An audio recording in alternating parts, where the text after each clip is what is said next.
안녕하세요. 책 읽어주는 편안한 엄마입니다. 설날은 잘 보내셨는지요?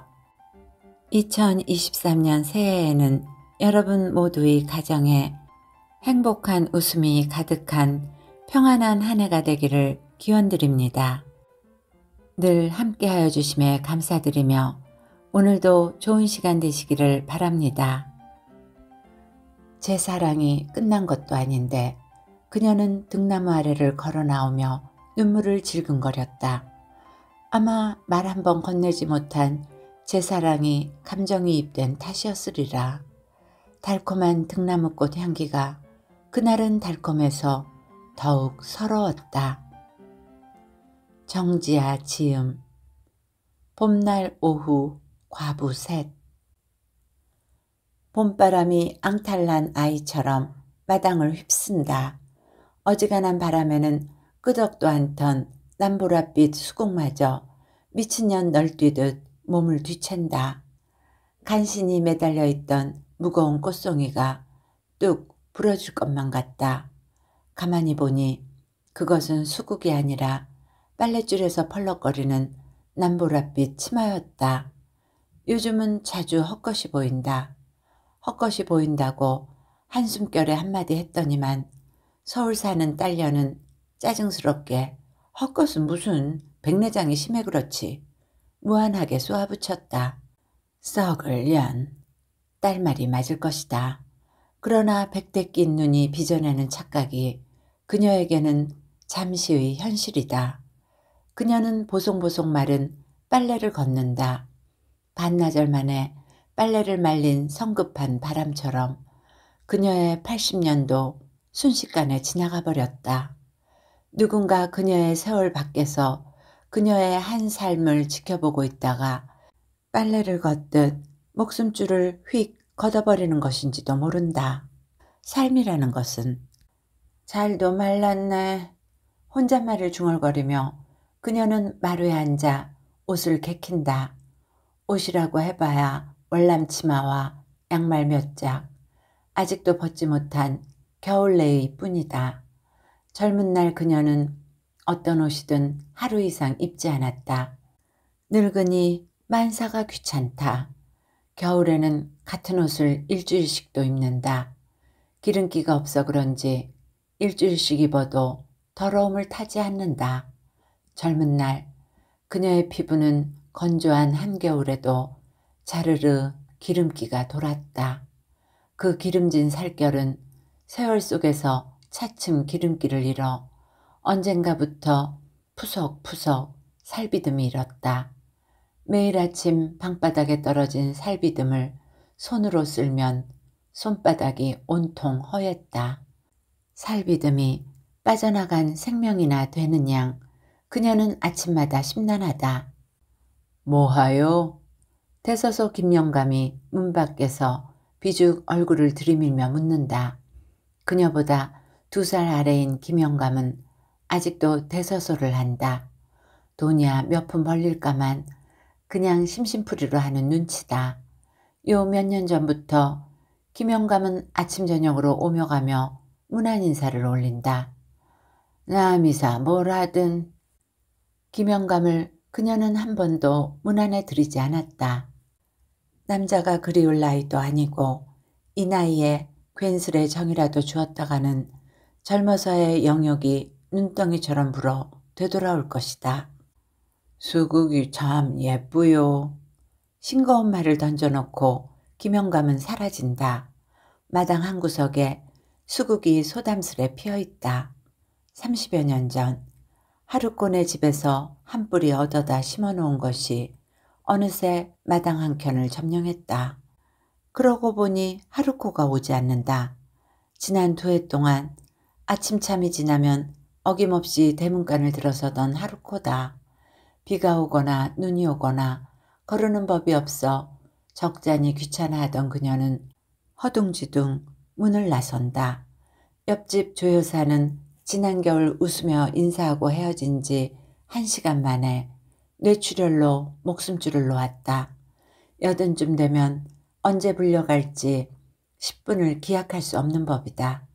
급한 걸음으로 성당 앞을 지나는데 저만치 하루코가 목을 축 늘어뜨린 채 흐느적 걸어오고 있다. 하루코의 무심한 시선은 그녀를 사물인 양 스쳐 지난다. 하루코. 몇 걸음이나 지나쳐 가버린 하루코가 제 이름 부르는 소리에 걸음을 멈춘다. 다행히 아직은 온정신인 모양이다. 하루코는 돌봐줄 자식 하나 없다. 왜 이렇게 늦었어? 영감 아침잠이 늦어서 배가 안 고프다고 거르겠다잖아. 그래 기어이 한 숟갈 먹이느라 늦었지. 하루코의 영감은 2년 전 이맘때 세상을 떴다. 남편이 죽은 뒤에도 하루코는 하루도 거르지 않고 남편 상을 봤다. 어제는 저는 먹지도 않는 육회를 차려놓고 영감 죽기 몇 년 전부터 고기 썰기 귀찮아 그 좋아하는 육회 한번 해주지 않았다고 종일 눈물바람이었다. 그랬어도 살아있는 남편 밥상을 챙겨놓으라고 한 적은 한 번도 없었다. 아무래도 하루코가 이상하다. 언젠가 이런 날이 올 줄 알았다. 마루에 엉덩이를 걸치기 무섭게 눈물을 짜던 하루코가 오늘은 웬일로 무심히 수국을 바라본다. 하루코는 어려서부터 수국을 좋아했다. 그녀는 수국이 싫었다. 멋대가리 없이 꽃송이만 커다래서 힘없이 축 늘어진 게 음습한 남보랏빛하며 도무지 정이 가질 않았다. 그래도 수국이 흐드러지는 온유월이면 하루코네 집에 갈 때마다 몇 송이 꺾어가곤 했다. 14살 하루코는 그 꽃을 유리병에 꽂아놓고는 안진뱅이 책상에 턱을 고인 채 그녀의 존재조차 까맣게 잊고 무심히 꽃만 바라보았다. 나는 수국이 싫어. 꼭 눈물 같잖아. 그녀는 수국만 향한 하루코의 오롯한 시선이 샘이 나서 괜스레 트집을 잡았다. 그때처럼 하루코는 수국만 바라본다. 그녀는 하루코의 팔을 잡아 일으켰다. 오늘은 같이 갈 데가 있다. 하루코, 사다코네 가자. 사다코? 그래, 사다코. 우리 동창 사다코. 그녀들은 읍내에 하나밖에 없던 보통 학교 동창이다.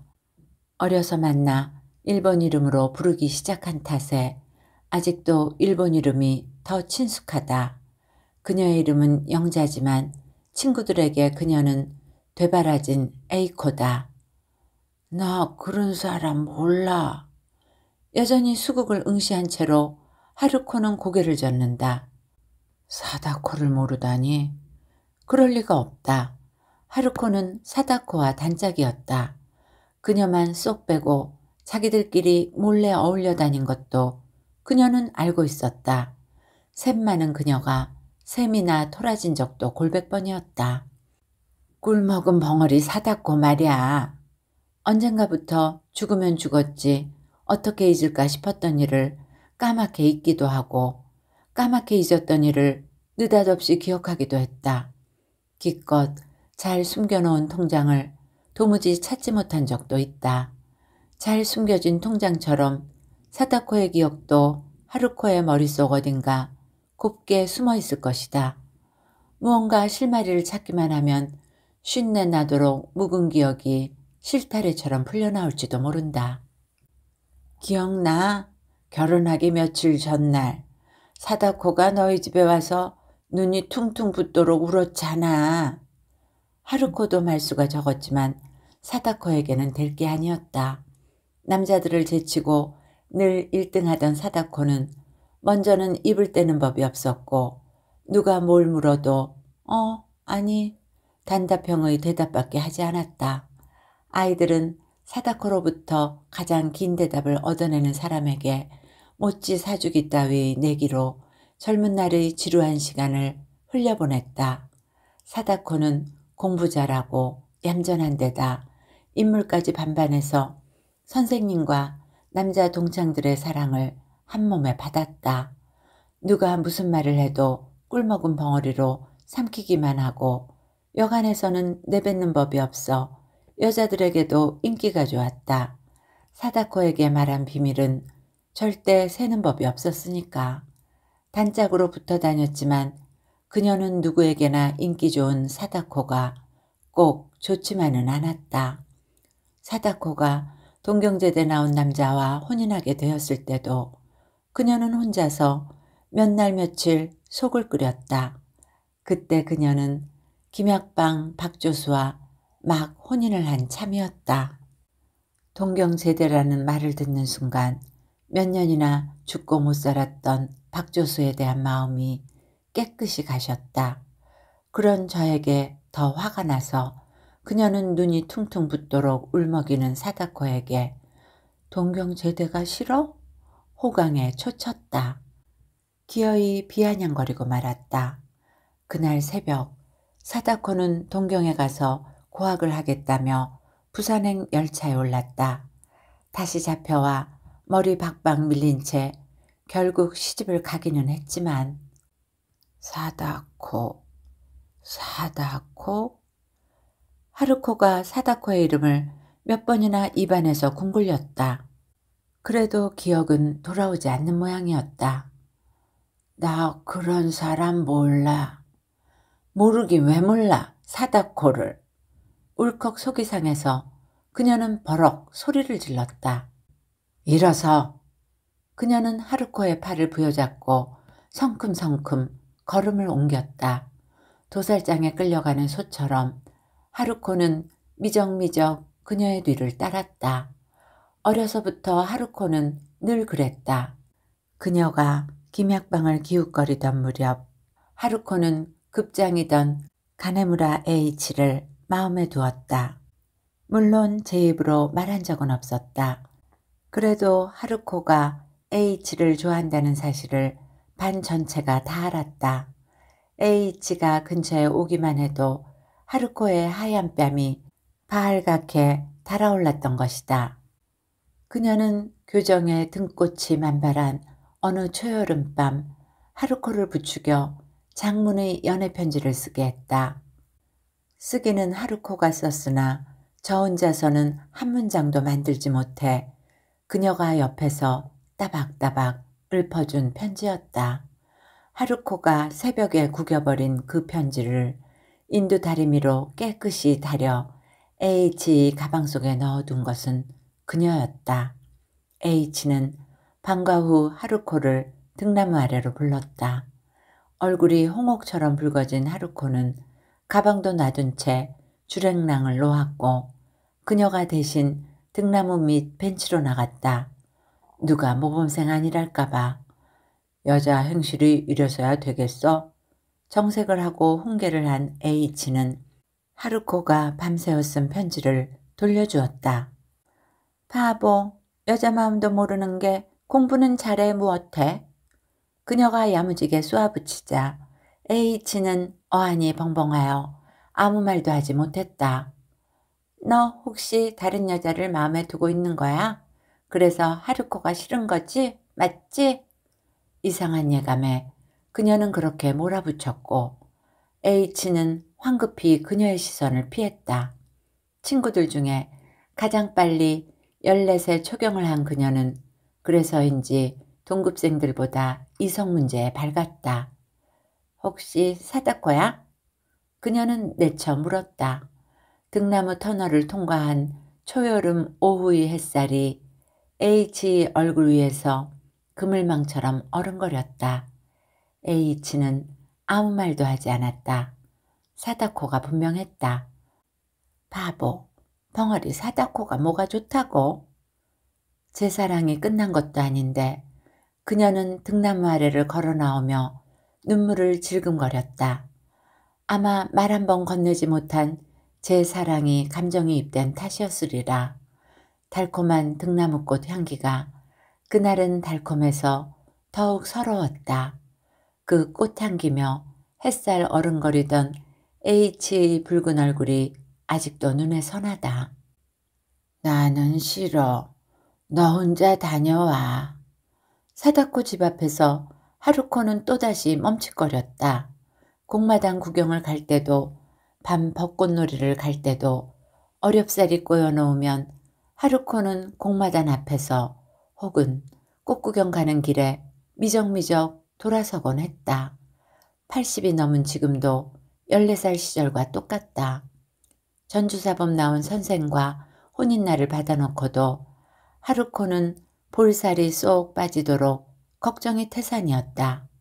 생파 모르는 사람과 어떻게 한방에서 같이 사느냐고, 어떻게 어머니를 두고 가느냐고, 틈만 나면 질질 눈물을 짜던 하루코는 시집간 지 2년 만에 보호약해 살이 오른 채 친정에 다니러 왔고, 이번에는 혼자 두고 온 남편이 걱정이 되어 이틀 만에 부랴부랴 돌아갔다.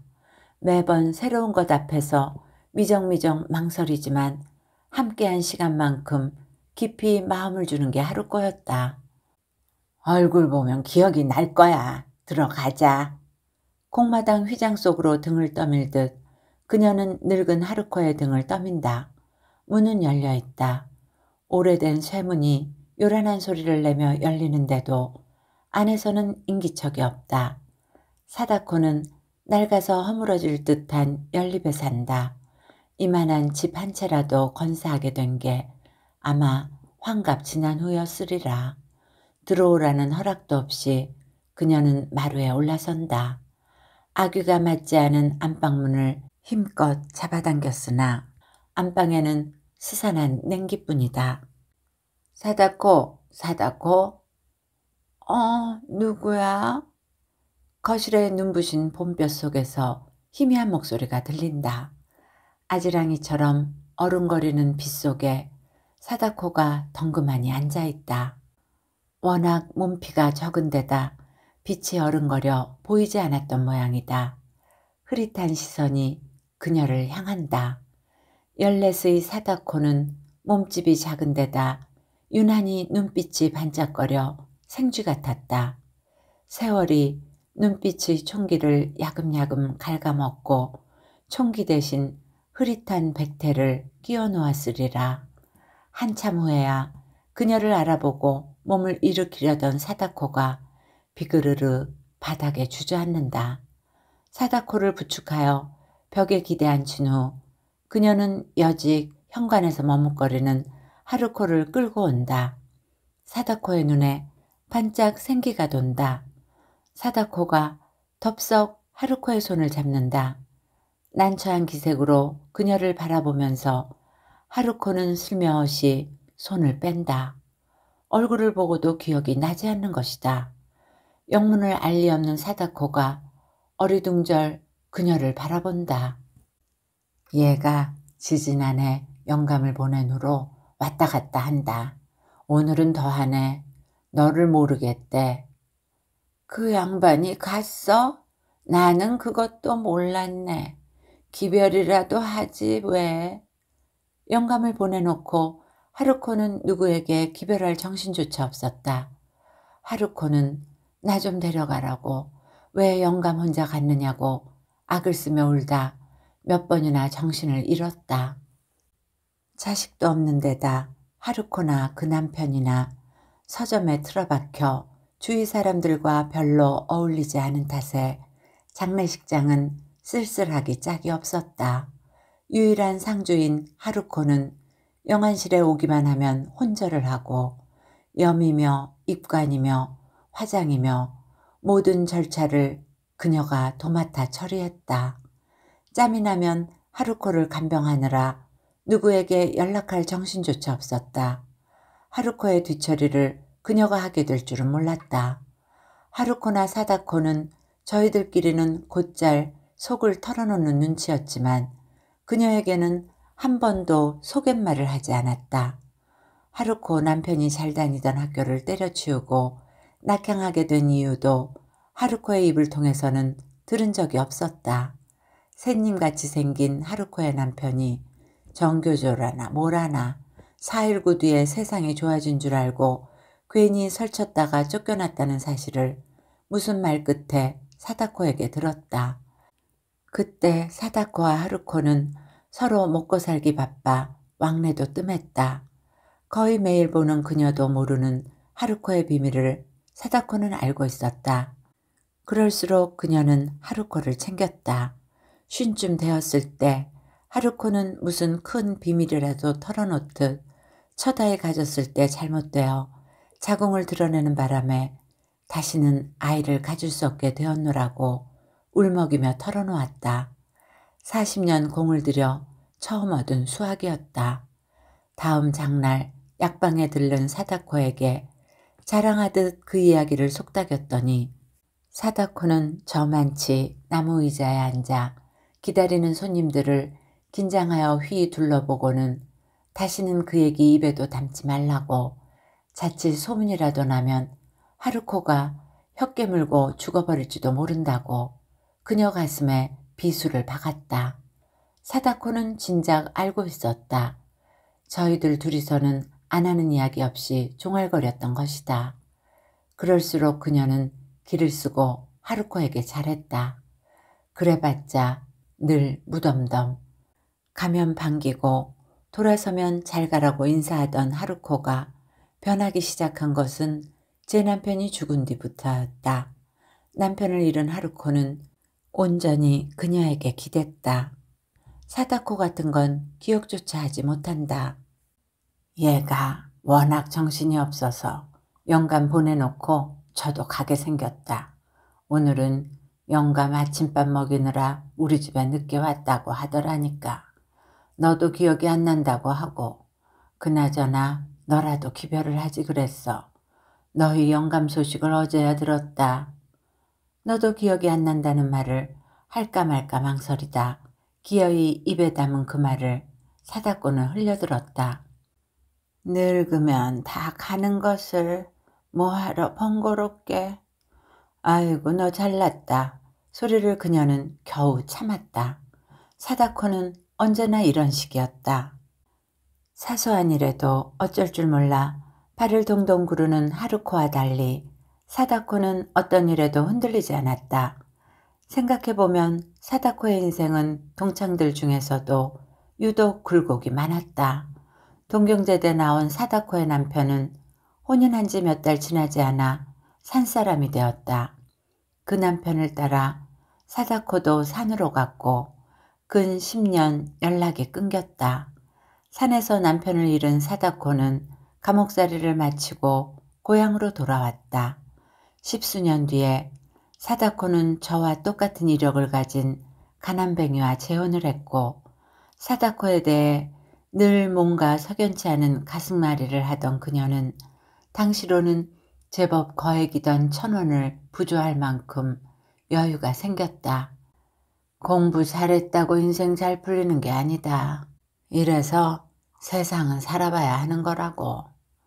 결혼식도 올리지 않은 채 들고 나는 단칸방에 살림을 차린 사다코네 집에 갔던 그녀는 고개를 주걱거리며 그제야 마음으로 받아들인 친구의 등을 두드렸다. 사다코와 재혼한 가난뱅이는 가난뱅이로도 모자라 읍내를 떠들썩하게 했던 제조직 사건에 걸려 10년 넘게 감옥살이를 했다. 간혹 사다코는 병색 깊은 파리한 얼굴로 그녀가 운영하는 약방에 들러 소다를 찾았다. 위장약 하나 변변히 지어먹을 형편도 안 되는 주제에 자존심은 제 낯빛보다 더 시퍼래서 사다코는 기어이 몇 푼 되지 않는 약값을 카운터에 올려놓고 종종 걸음으로 사라졌다. 그게 벌써 언제적 이야기인가.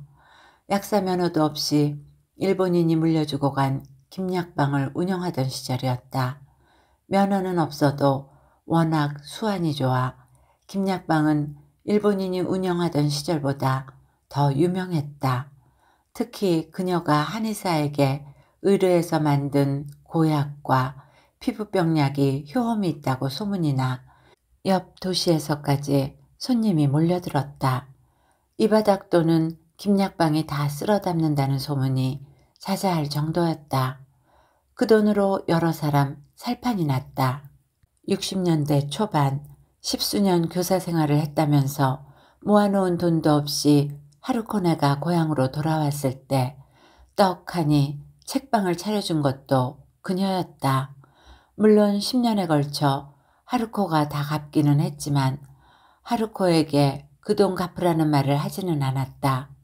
애당초 줄 작정이었다. 주변머리 없는 하루코가 은행이자 쳐서 마지막 한 입까지 똑 부러지게 갚았을 뿐 그녀는 그게 외려 서운했다.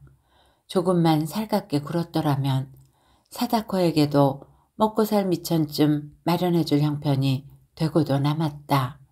돈을 잘 벌기도 했지만 그녀는 돈을 쓰는데도 인색하지 않았던 것이다. 그러나 사다코는 힘든 내색을 하지 않았다. 힘든 내색은커녕 언젠가는 그녀에게 따끔한 훈계를 늘어놓기도 했다. 좁은 읍내에 그녀에 관한 소문이 파다하게 나돌 무렵이었다. 어린 그녀의 가슴을 설레게 하던 박조수는 약방을 그녀에게 맡겨두고는 국궁이니 색소폰이니 쓰잘데없는 데 미쳐 밖으로만 나돌았다. 야리야리 부끄럼 많고 다정하던 박조수는 알고 보니 그녀에게만이 아니라 세상 아무 여자에게나 부끄럼 많고 다정했다.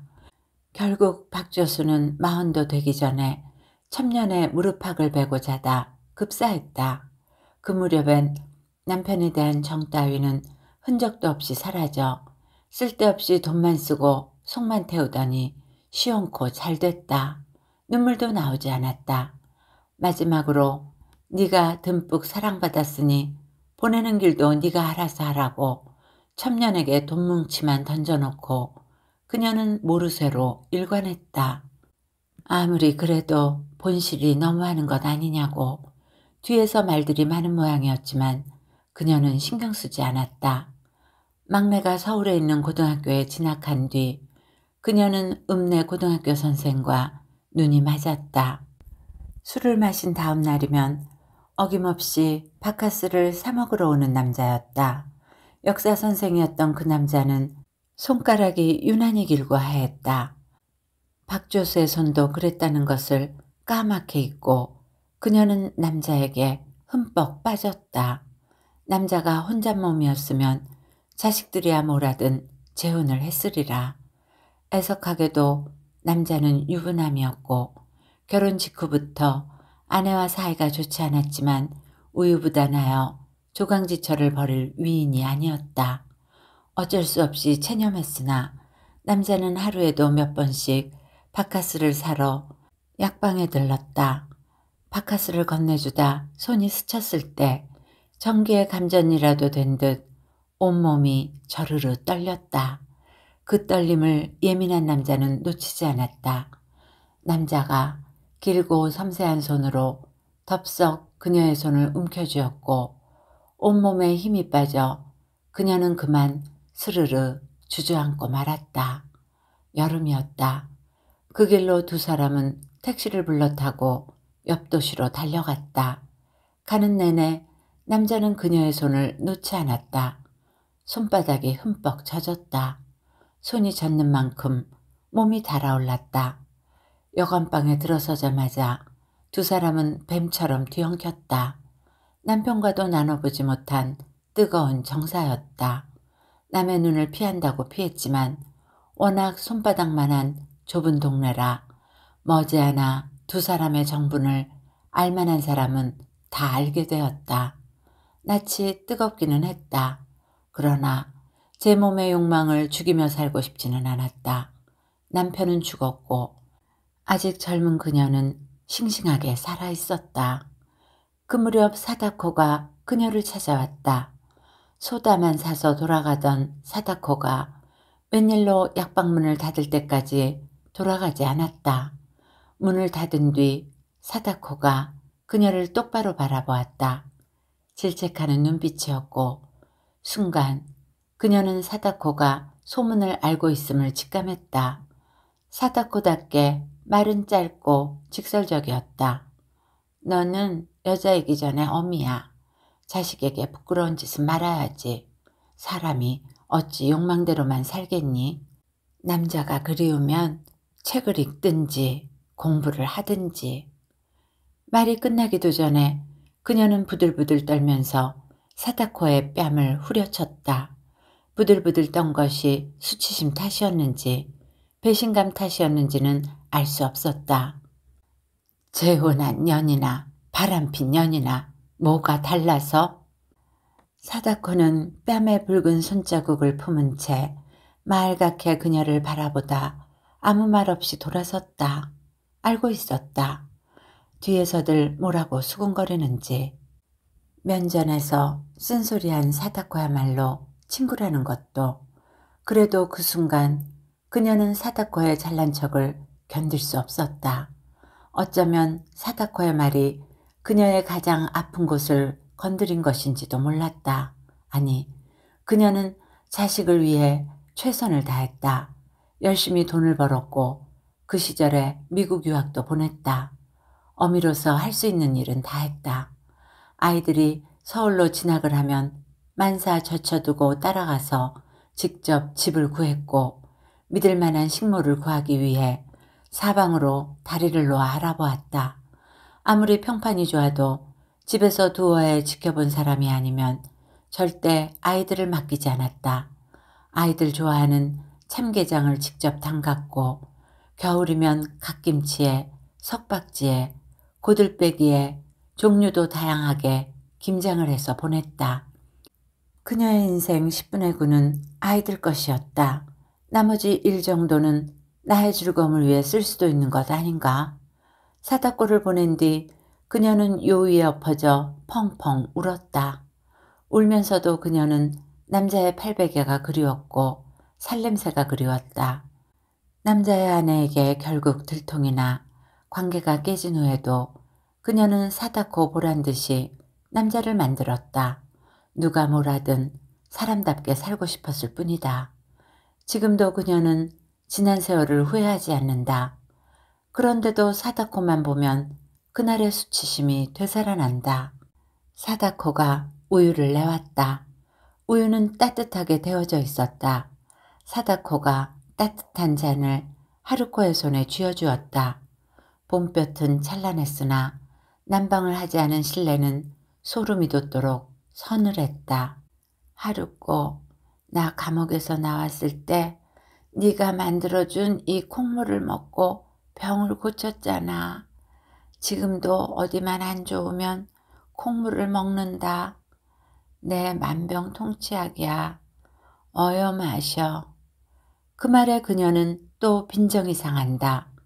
김치며 토아젓이며 송이버섯이며 하루코에게 철철이 음식을 댄 것은 그녀였다. 그녀는 하루코의 콩물 같은 건 먹어보지 못했다. 서점한다고 늘 바쁘던 애가 콩 삶고 갈고 끓이는 그 귀찮은 일을 마다하지 않았단 말이지. 믹서도 없던 그 시절에 흐트러진 마음이 얼굴에 고스란히 드러난다. 픽! 사다코의 입에서 웃음이 새나온다. 또 시작이다. 할망구가 되어서도 어쩌면 에이코는 보통 학교 때랑 똑같니? 그러게 말이야. 너희 집엔 그 비싼 우유가 썩어놨잖아.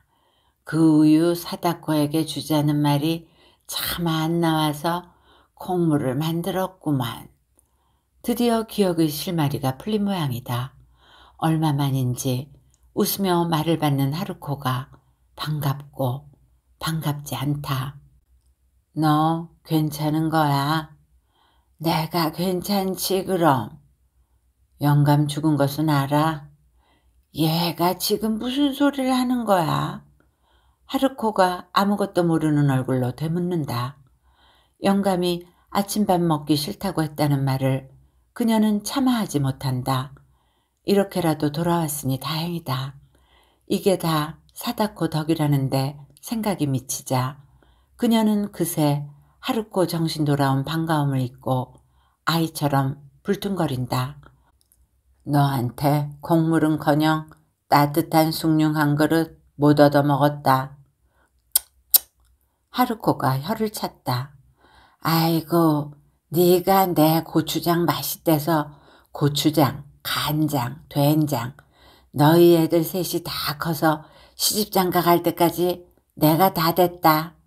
영감하고 나하고 먹은 것보다 너희 집으로 간 게 몇 배였어. 너희 애들 다 너 닮아 배꾸레가 크잖아. 그뿐이야. 너희 애들이 내가 만든 딸기잼 한번 먹더니 환장을 해서 그것도 평생 됐고 조목조목 읊어보랴. 내가 해줄 건 그런 것밖에 없어서 할 수 있는 건 다 했구만. 또 심통이다. 아무튼 에이코 심통은 알아줘야 해. 하루코 말이 사실은 사실이었다. 시집간 지금도 딸애는 하루코의 된장을 찾았다. 그러고 보니 하루코 남편이 죽기 전까지는 딸애가 하루코 된장을 먹었다. 할 말은 없었지만 뭔지 모르게 입맛이 있었다. 생각해보면 그거야 준 만큼 돌려받은 것이다. 빚지고는 못 사는 성격이라 빚을 갚듯 하루코는 장을 담갔을 것이다. 아무것도 주지 않은 사다코가 얻어먹은 콩물은 빚이 아니라 마음이었다.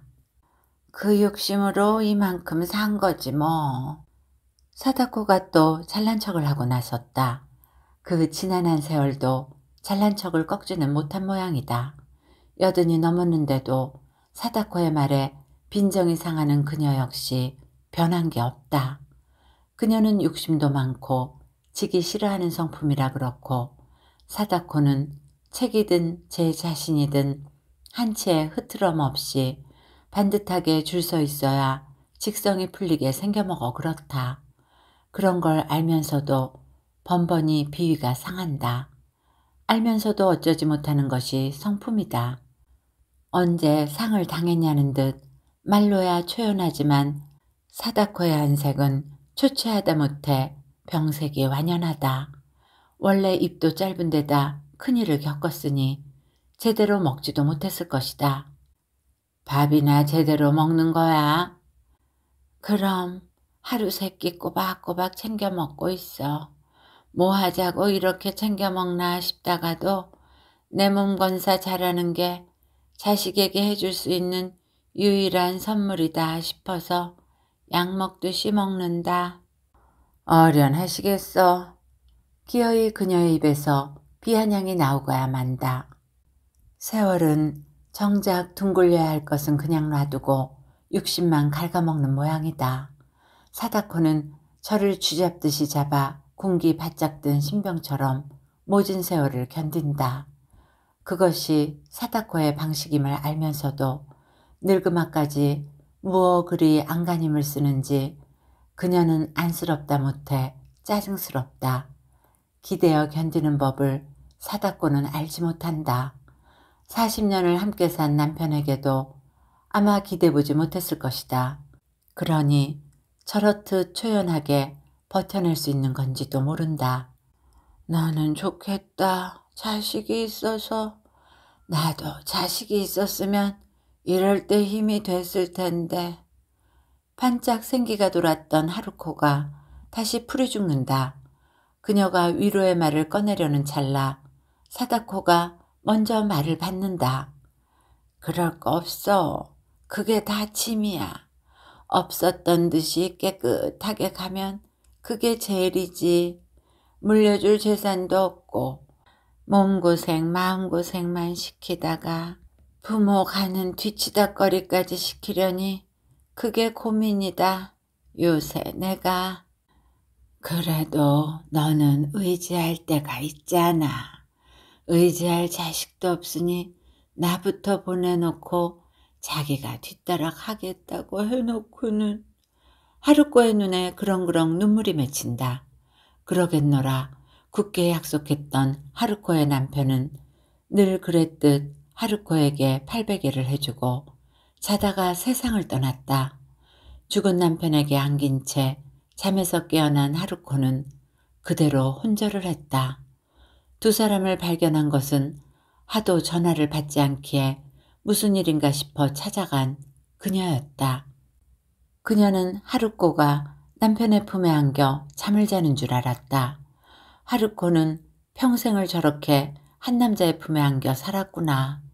부러운 마음에 발소리를 죽여 돌아 나오려는 찰나 이미 정오가 가깝다는데 생각이 미쳤고 흔들어 보니 하루코는 깨어났으나 그 남편은 이미 딱딱하게 굳어 깨어나지 않았다.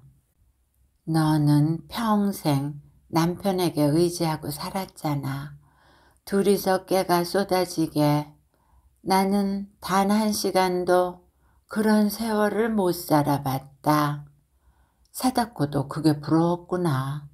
어쩐지 그녀는 그런 사다코가 가깝게 느껴진다. 언제였는지 갓 구운 카스텔라를 들고 서점에 간 적이 있다. 학생들 등하교 시간이나 되어야 손님이 드는 서점은 고즈넉했다. 그렇게 자주 봐도 영 말이 없는 하루코 남편이 불편해서 그녀는 창밖에 서서 서점 안을 기웃거렸다. 참고서를 드리는 참인지 두 사람은 책뭉치를 풀고 있었다. 하루코의 앞머리가 흘러내리자 남편이 장갑을 벗고는 천천히 쓸어 올렸다. 머리카락을 한 올 한 올 정성스럽게 귀 뒤로 넘긴 남편은 몇 번이고 뺨을 쓰다듬었다. 다정하고 정성스러운 손길이었다. 하루코가 부끄러운 듯 배시시 웃었다. 그 웃음 또한 다정하고 따뜻했다. 단 1시간도 그런 세월을 살아보지 못했노라는 사다코의 말을 그녀는 속속들이 이해할 수 있을 것 같다.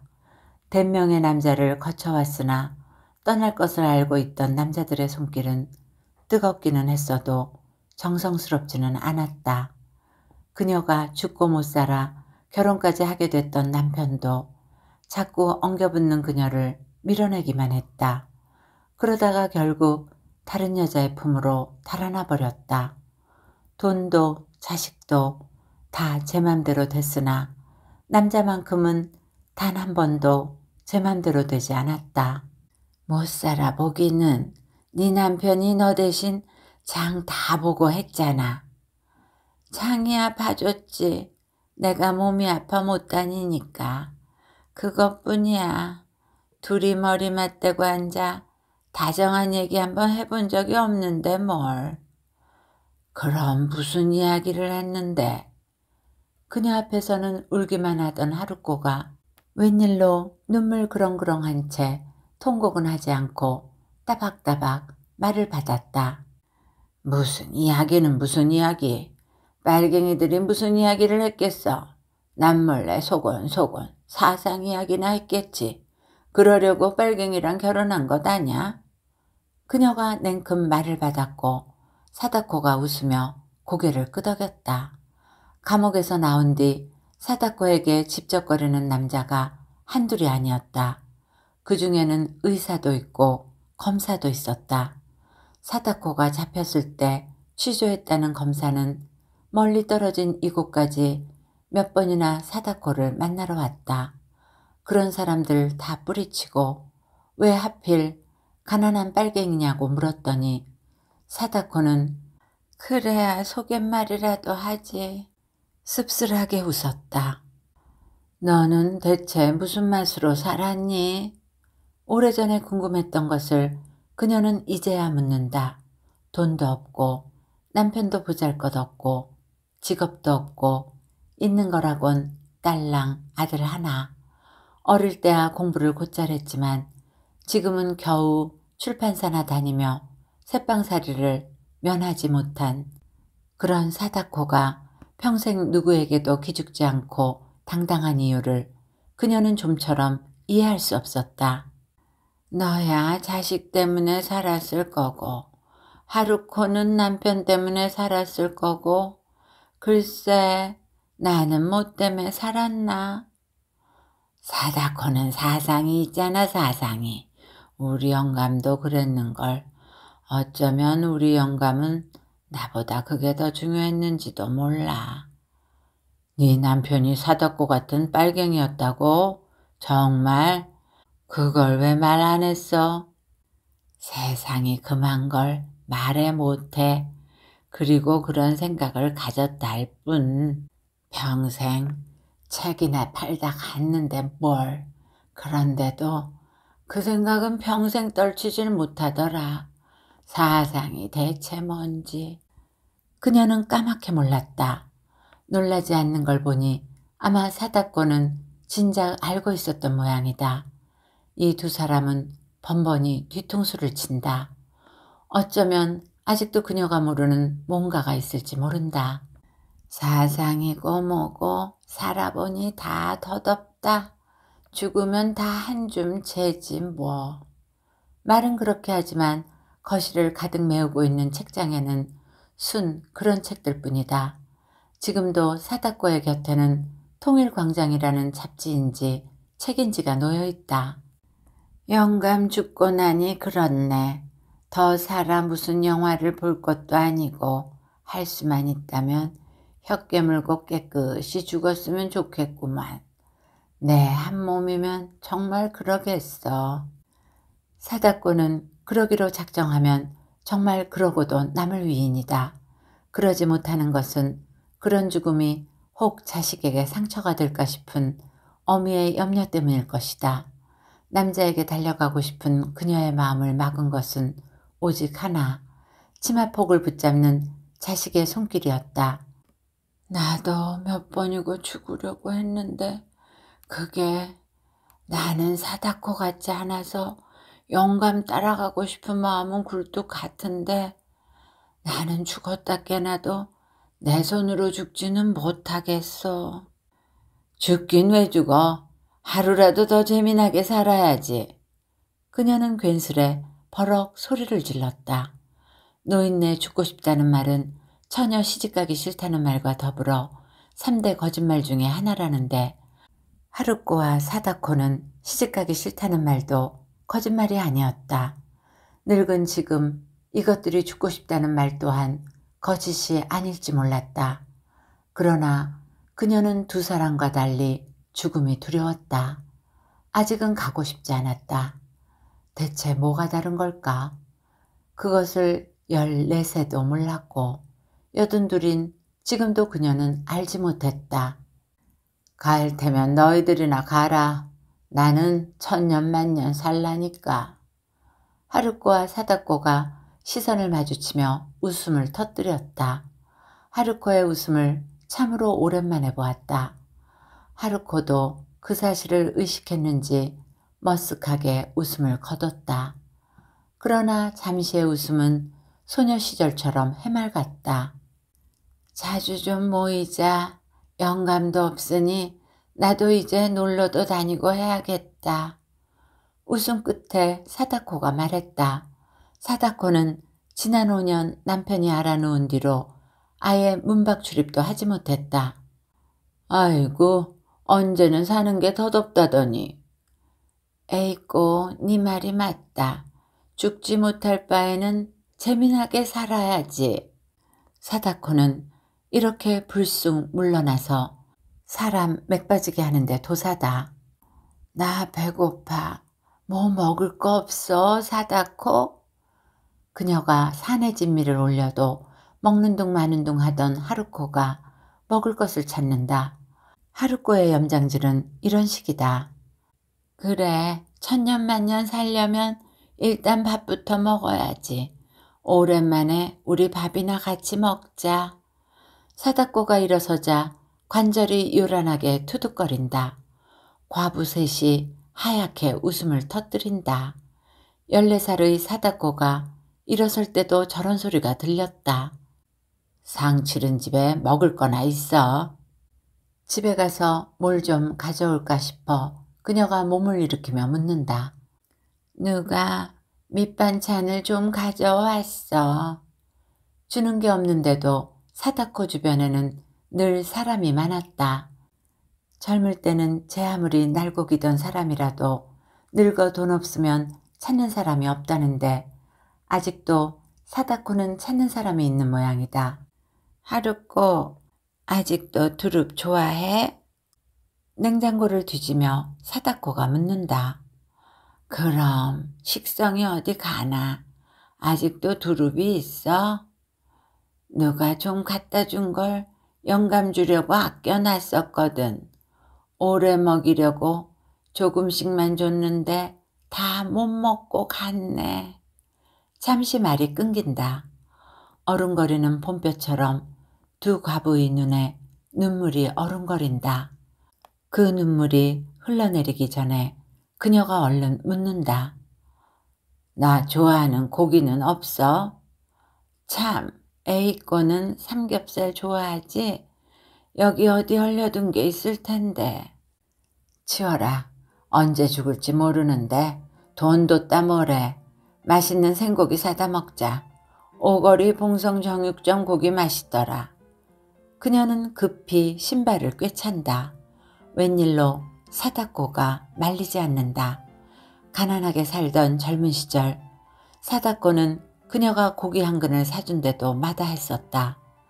고맙고 이상해서 뒤돌아봤더니 사다꼬와 하루꼬가 주방 탁자에 머리를 맞대고 앉아있다. 야! 어릴 때처럼 우렁찬 목소리로 그녀가 고함을 지른다. 사다꼬와 하루꼬가 무슨 일인가 싶어 그녀를 바라본다. 나 없을 때 또 비밀 이야기하면 죽어. 그녀는 쾅 요란하게 문을 닫는다. 아무리 엄포를 놓아도 저것들은 또 그녀가 모르는 뭔가를 속닥일 것이다. 어려서부터 그랬다. 시멘트로 포장된 빌라 주차장에 거칠 데 없는 봄볕이 가득하다. 부신 눈을 함초롬이 뜬 채 그녀는 씩씩하게 걸음을 옮긴다. 앞으로 몇 년을 더 살까? 1년 혹은 10년. 아직 그녀는 아픈 데 없이 건강하다. 허리도 굽지 않았고 그 흔한 관절염도 없다. 그래도 내일을 장담할 수 없는 나이이긴 하지만 그녀는 살아있는 한 재미있게 살 작정이다. 살비듬 부스스 떨어지는 노파지만 추근대는 남정네도 있다. 대소설을 하는 김영감이다. 김영감 800개를 베고 자다 죽는 것도 나쁘지 않겠다. 그녀는 봄볕 속으로 내활개를 치며 걸음을 옮긴다. 이야기는 여기까지입니다. 좋은 시간이 되셨기를 바라며 올 한 해도 건강하고 행복하세요.